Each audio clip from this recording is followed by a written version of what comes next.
Welcome to the House of Faith and Fashion. I'm your host, Toby Rubenstein, author of the best-selling book series, The House of Faith and Fashion.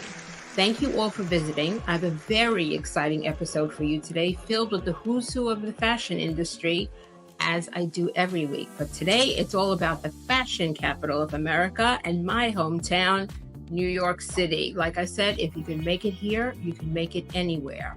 First, I'll be speaking with the owner of the global fashion and lifestyle brand, fashion designer Nicole Miller. We'll be here for a visit to discuss what's new with her brand, and she'll be giving us some fashion tips. I've known Nicole Miller for 35 years. I can't even believe it. Actually, I'm sorry, it's probably 30 years because I do everything according to when I was pregnant with my daughter. And she is so iconic, and how she stays relevant for so many years, to me, is just extraordinary. She continues to impress me with her brand that can be found in luxury stores like Saks Fifth Avenue and many more. Then I have fashion designer and entrepreneur Harlem's very own Ahmal Carter visiting. Ahmal's famous for working with Dapper Dan. And of course, we have the famous fashion Dr. Ashlee Rzycczcki coming and giving us some fashion RF from St. Thomas University. So hold on to your seats for another unforgettable visit. Before I introduce my fabulous guests, it's time for our Hallelujah Fashion Moment, brought to you by Fashion Week Online. Say goodbye to quiet luxury and hello, bohemian chic. Its viral debut started with Chloe. I mean, you have to know it's one of the hottest labels now, but the whole aesthetic of bohemian chic has been around for a long time. It's kind of like rebelling against high fashion, even though it's high fashion. So you kind of know what I mean. It has a relaxed fit, modern patterns, like you can wear floral with plaid. You can do anything you want because you're rebelling against that classic styles of quiet fashion that we've been seeing for so long on the runways. It's a far cry from the constrictive clothing that we've been seeing, and it's time for nature-inspired bohemian chic. So listen, get out your Ula Johnson, get out your Zimmerman, get out your La Double J, because those are the three hottest labels besides Chloe that are making such an impact when it comes to bohemian chic. So stick around, because by the end of the show, I will be sharing my top tips on rocking the bohemian chic look. I told you today's episode would be filled with excitement. When I get back from this short break, my first visitor today is American fashion designer and businesswoman Nicole Miller. She'll be here sharing details about her iconic brand, where it's headed, and how she makes women look and feel their best with her brand. You don't want to miss this. Recent congressional testimony of 3 elite university presidents who could not condemn the genocide of the Jewish people only exacerbates the view that higher education is not doing what it's supposed to do for this country. Based on the Catholic intellectual tradition, at St. Thomas University, we don't tell you what to think, we teach you how to think. So if you want to learn how to think for yourself, think critically, and be educated to become an ethical leader for the global community, STU is for you. So Toby, how does your skin stay so fabulous on the set of The House of Faith and Fashion? I finished filming season 2 premiere of The House of Faith and Fashion for Connect Network TV. And I have to tell you, I wouldn't have this kind of skin for all the stuff that I've been through without Gleam. Seriously, I would not have this skin without Gleam. Thank you, Marlene. Gleam Beauty Skincare, changing lives one face at a time. Welcome back to the House of Faith and Fashion. I'm your host, Toby Rubenstein. Right now, we have the owner of the iconic global fashion and lifestyle brand, Nicole Miller. Please welcome American fashion designer, CFDA member, and I haven't seen her in such a long time. I'm so happy to see her again, Nicole Miller. Hi, great to see you. Nice to see you. Like I said to you beforehand, I haven't seen you since 1994, and you have not changed at all. And that's like a huge compliment. It's so nice to have you here. Well, thanks. Thank you. I'm happy to be here. Great. Well, Nicole is a contemporary woman's brand known for its luxury fabrics. And I remember you for your great prints. You always had the most fabulous prints. Can you take us through a little history of the Nicole Miller brand? Well, I've always been a fan of prints. And so when we started the company, we always made a lot of prints. And back in the day, all that viscose and rayon crepe was really popular. So we made a lot of them on these rayon crepe prints, on these rayon crepe dresses. And then at one point, we decided to open up that store on Madison Avenue. So the company opened in 82. The store on Madison Avenue opened in 86. So my partner wanted some ties out of some of our prints. So I had these rayon prints remade on silk in China, and we made some ties. And the ties took off more than the dresses. And for some reason, the men had a better sense of humor than the women. And the men really liked the prints. So the men were buying my ties like crazy. So that made me very happy. And so anyway, ties were like a huge business for us, as well as the dresses, for quite a while. And then in 1991, spring 91, which had been 1990, we had our first fashion show. And that really changed our lives for the better. And the company just became like bigger and more well known. And, eventually men stopped wearing ties, unfortunately, and casual Fridays became a big thing. And so the tie business kind of, it didn't disappear, it just wasn't as big as it was. And so we went back to focusing on women's, which we had never stopped, but it just, our primary focus was really women's dresses at that point. And here we are today. So the business was in 82. So this is 42 years. I listen, I know I was your children's wear licensee way back in 1994. And I remember it so fondly, especially the showroom and all the prints. And I remember you doing your store presentations to all your licensees. And it was just the world of Nicole Miller. At the time, we were working on your Barbie print, which I can tell you, if I close my eyes, I actually still see it. You really had a sense of humor through your prints. But how have you managed to stay so relevant for so long? I mean, that's an art in itself, Nicole. Well, I just hang out with the young crowd, I guess. I got older, but my assistants didn't, because they either moved on, got married, left town, left for another job, whatever. And so I would get new ones. But, the assistants sort of stay in that same kind of age range.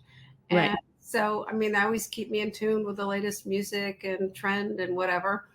And, it's funny how things change, because, certain colors, have not sold over time. So I'm stubborn saying that color will never sell because it never did. And then this new generation will say, oh, it's going to be the color of the moment. And I'll finally fight with them a little bit and kind of go, okay, let's try that color.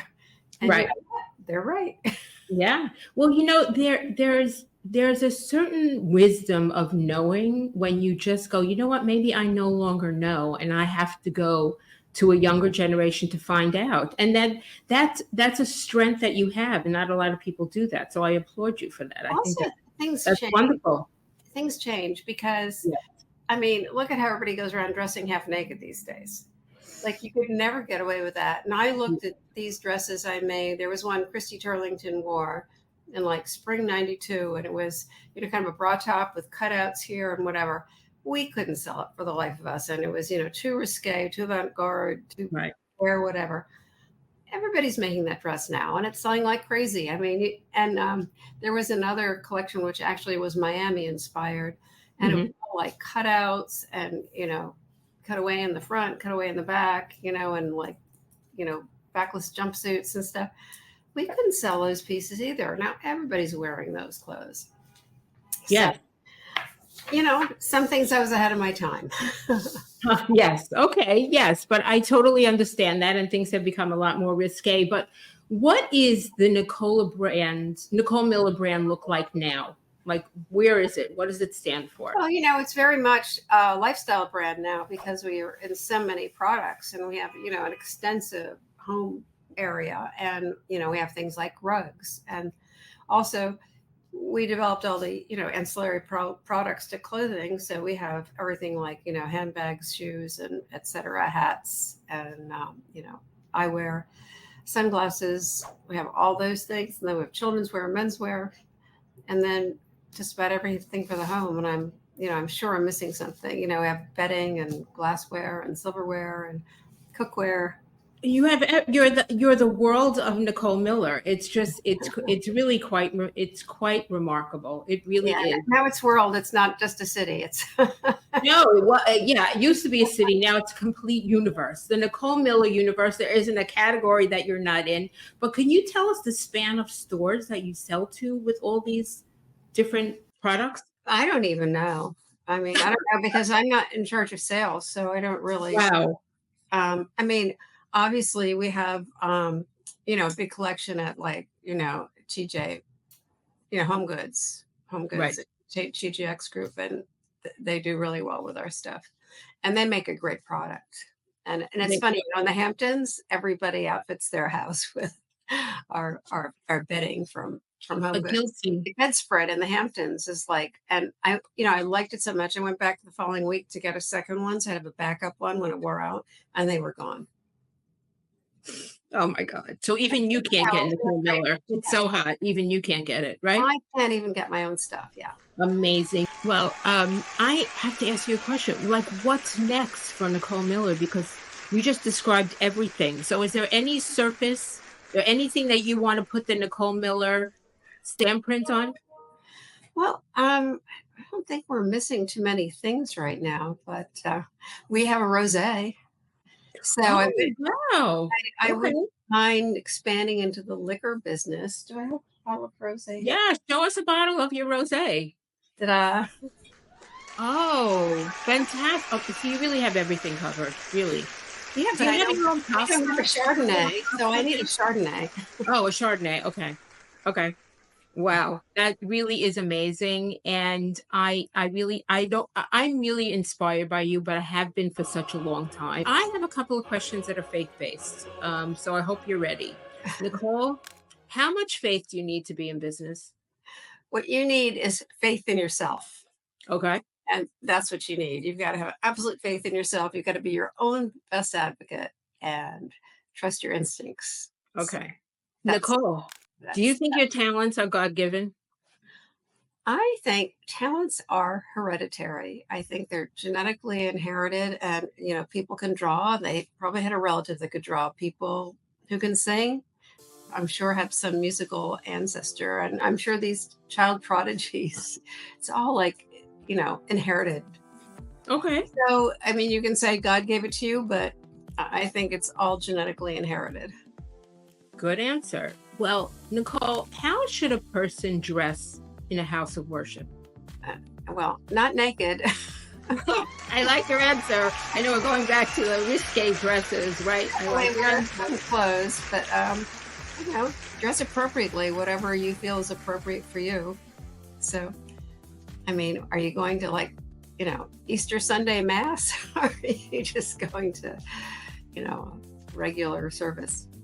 Okay, well, I have one more question, which is really appropriate for now. If you can design the Nicole Miller prayer for this world today, what would it look like?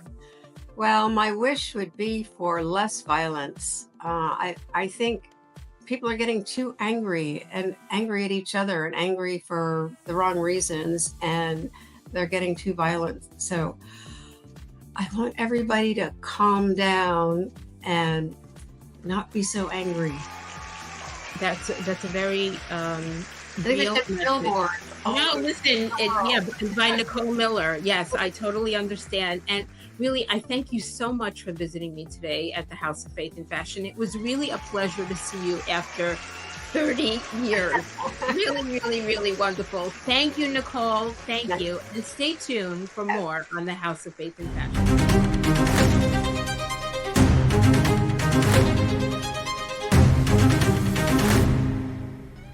As we navigate this ever-evolving industry, filled with both opportunity and responsibility, it's become clear that integrity and ethical decision-making are not just nice-to-haves, they're essential.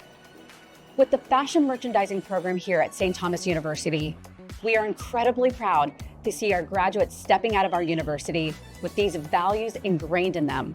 Hi, my name is Oriana Calcano. I'm an international student from Venezuela. My name is Kayla Alvarez. I'm a 1L at the St. Thomas University Benjamin L. Kremp College of Law. I came to St. Thomas January last year because I had to transfer from a school that closed here in Miami, and I got to finish my fashion merchandising degree. Other universities are huge and you're just a number for them. Here, every single one of your professors knows your name. The best part is the family feel that we get here, because this is what the Catholic identity brings to us. The fashion merchandising program really instilled in us the importance of being present in the physical moment. There was always an emphasis on taking care of the little things. I knew it was teaching me skills that were going to transfer to any place. It's going to be something that's automatic, something you lean on, and you always do the right thing. The fashion program literally made me who I am today. Ultimately, when we have more professionals who put ethics and values at the forefront of their work, we're not only building ethical leaders for a global community, we're creating a more conscious and responsible future. Stay tuned with us each week with me, Dr. Rzycczcki, as I share how fashion, education, and faith are all integrated at St. Thomas University as part of the style prescription. Let fashion be your canvas and faith be your guide. God bless, and go Bobcats. Welcome back to the House of Faith and Fashion. Today we've been celebrating New York City fashion scene. First, I had the fashion designer Nicole Miller here with her global fashion and lifestyle brand for the uptown girl with a downtown attitude. But now we're going all the way uptown to Harlem with the trendsetter, entrepreneur, and fashion designer Ahmal Carter. Welcome to the House of Faith and Fashion, Ahmal. Welcome to the show. And what do I call you, Ahmed? Mel Maxi? Is that how I know you? Yes, Mel Maxi that's what I go by. I really don't go by my government name. I really go by Mel Maxi, you know? Okay, well, I just want to tell you for my viewers, yes, I did change from the first half of the show because with Mel, I had to wear, look at this, blue to wine, Mongolian lamb with a knit trim and black leather. I want you to know this is absolutely vintage Steven Sprouse. Wow. Way back. So I put this on in honor of you. So do I get a thumbs up? Good? You get 5 thumbs up. Oh, 5 thumbs up? Oh, 5. I'm so excited. This is really exciting. Ahmal, we're going through a history lesson here today. Yes. You've been in the fashion industry since the late 80s, starting off in Dapper Dan's legendary boutique. When did you first discover your passion for this fashion? Well, it started when I was like maybe 13, being up under Dap when he first opened the store. Basically, I had like a front row seat to everything you could imagine as far as fashion, from all the top people, from the Tysons to the LL Cool J's, the Eric B. and Rakims, the Big Daddy Kanes, the Bobby Browns. I mean, just right there alone, I tell you that, hey, I had some type of passion for fashion, you know, and then one thing led to another. That's all. Well, you can't say that's all, because what you just said, I think we have to like pause and digest. Yes. But interestingly enough, for people that want to know about me, I in 2000 I was in the hip hop industry, owning the first female-owned urban label that went straight to Kmart, and it was called Cheddar. And one of the people that we, as a group that owned the company, for as inspiration was Dapper Dan and what he was doing, because that's where fashion was. Fashion wasn't on the runway. Fashion was exactly where you were. It was on the streets, and that's where it was coming from. And you were among and in the presence of real fashion history. And so I'm acknowledging that, saying, okay, I'm like, wow. So what was it like growing up in that kind of environment?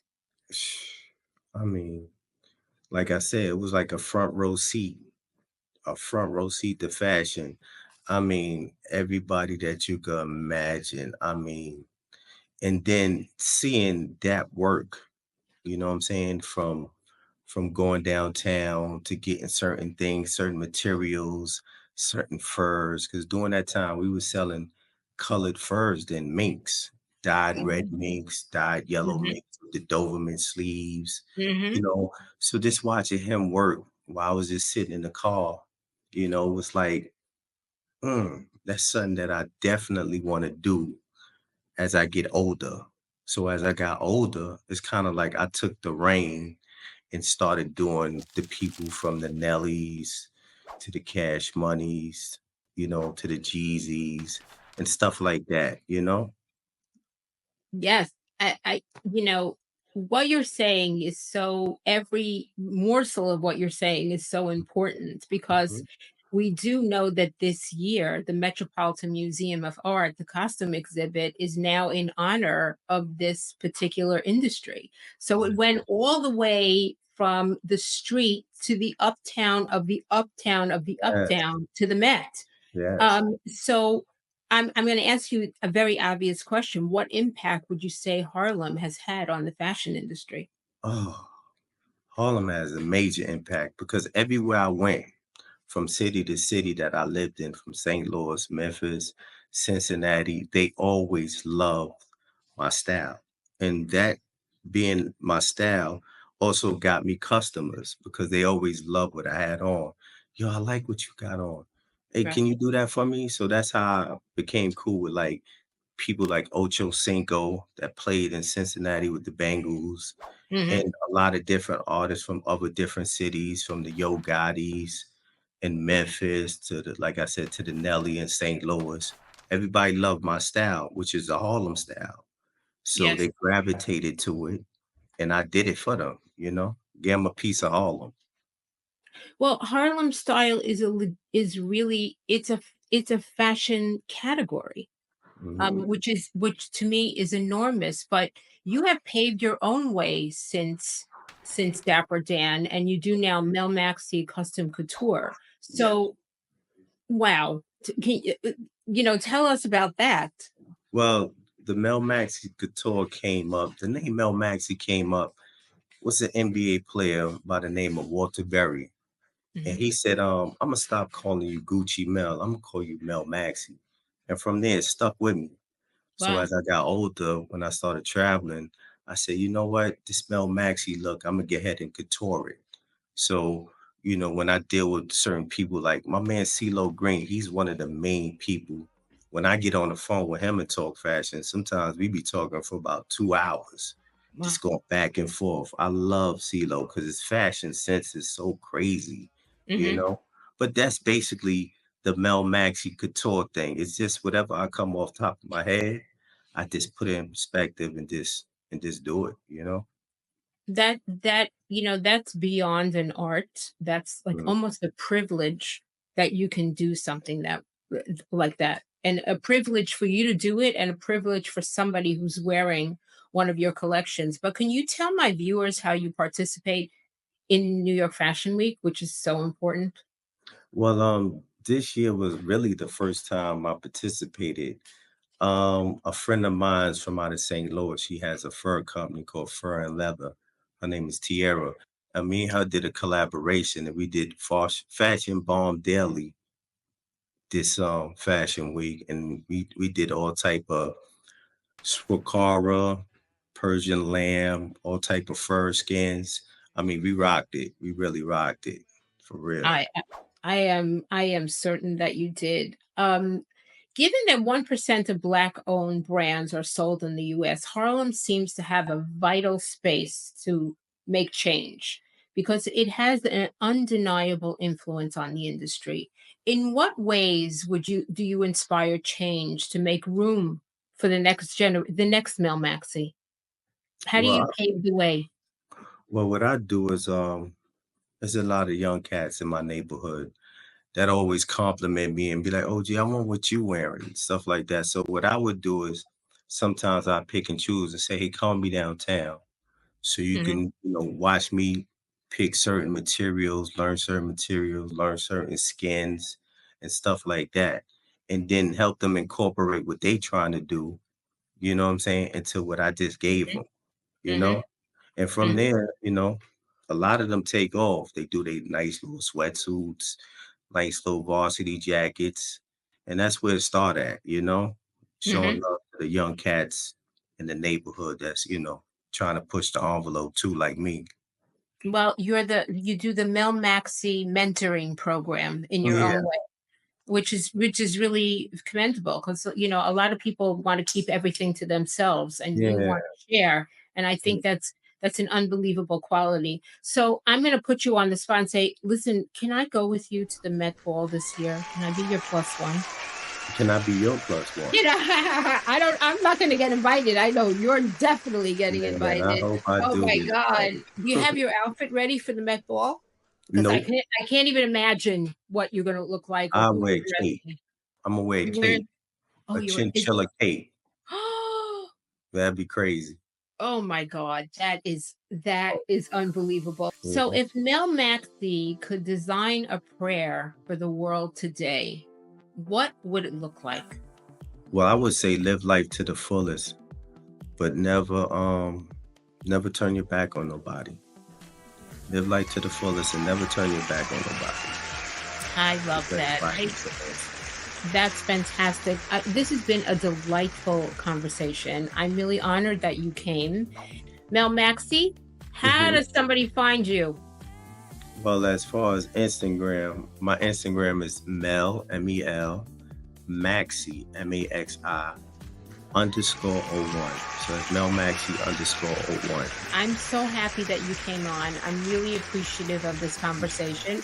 To all my visitors of the House of Faith and Fashion out there, don't move. When it comes to skincare, it's all about quality ingredients. At Gleam Beauty, we use a base of organic aloe vera in all of our products. Aloe vera contains over 75 beneficial active ingredients, is remarkably soothing and gentle, and is suitable for all ages and skin types. Gleam Beauty's products are all in keeping with clean beauty standards. Go to gleambeauty.com and see how we're changing lives one face at a time. Earlier today, we discussed bohemian chic being the most lit trend right now. Buy, quiet luxury. Hello, bohemian chic. Well, here are some tips for working this look. Actually, go to a thrift store. Go to a secondhand store, and I think you're going to have a lot of fun trying to find some ruffled skirts or some printed little blouses to even go with your very quiet luxury jackets. You can mix it all together. So if I were you, just loosen up a little. You can do patterns with patterns. You could do it, girl. You can do it. So thank you to all my special guests at the House of Faith and Fashion, and to all my visitors viewing. I had an amazing time with you all, and I truly cherish every moment. So see you next week on the House of Faith and Fashion.